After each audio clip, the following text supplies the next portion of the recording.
Dans moins de 5 minutes maintenant, la 30e finale de la Coupe d'Europe des clubs champions entre Liverpool et la Juventus de Turin. Mais comme vous pouvez le constater, ce sont les forces de l'ordre et les supporters qui ont pris possession du terrain. 450 blessés, 39 morts. Ce bilan ressemble à celui d'un attentat, mais c'est en fait le résultat d'une finale de Coupe d'Europe. Retour sur l'un des matchs de football les plus meurtriers de l'histoire. Cela fait 37 ans, mais le drame est encore dans le cœur de tous les supporters de Liverpool et de la Juventus. Justement, venons-en sur l'affrontement de ces deux équipes.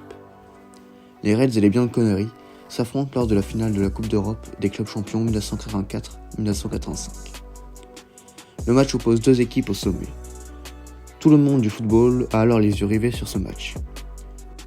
Pour cause, le stade du Heysel ne peut contenir que 50 000 spectateurs, mais accueille finalement 60 000 supporters venus assister à ce qui devait être un spectacle.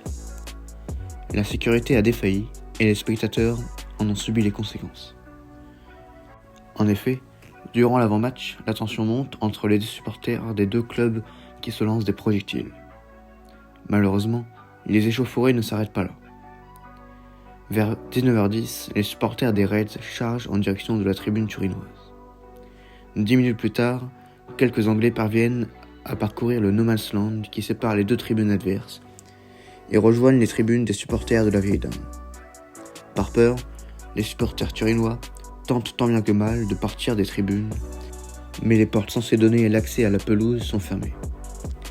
Par désespoir, certains supporters tentent même de sortir par la pelouse. Vous l'aurez compris, devant l'ogre anglais, la souris italienne se fait dévorer. C'est une métaphore qui se rapproche néanmoins d'une triste réalité. Les grilles de séparation ainsi qu'un muret s'effondrent. Plusieurs dizaines de supporters venus assister à un simple match de football se font piétiner.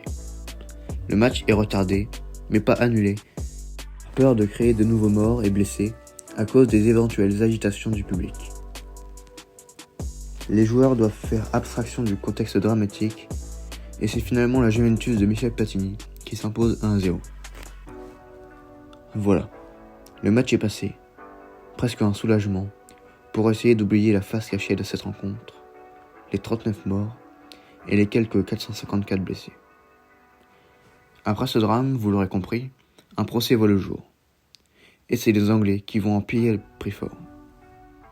C'est la première ministre anglaise elle-même qui le dit. Il n'y a pas de mots, il n'y a aucune justification possible.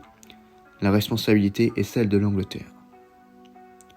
Le procès commence 18 mois après ce drame, en octobre 1988, et est rendu 6 mois plus tard, en avril 1989. Dans cette suite de procès, les preuves sont très compliquées à rapporter, mais c'est néanmoins 14 supporters anglais qui sont condamnés à 3 ans de prison, dont 18 mois avec sursis et 60 000 € d'amende. De plus, tous les clubs anglais seront privés de Coupe d'Europe pendant 5 ans. Quant à eux, Liverpool sera privé de la Coupe d'Europe pendant 10 ans, une peine qui passera finalement à 6 ans.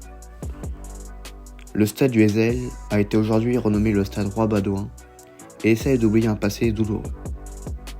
Mais, 38 ans après le drame, est-ce néanmoins possible d'oublier 39 morts et 454 blessés?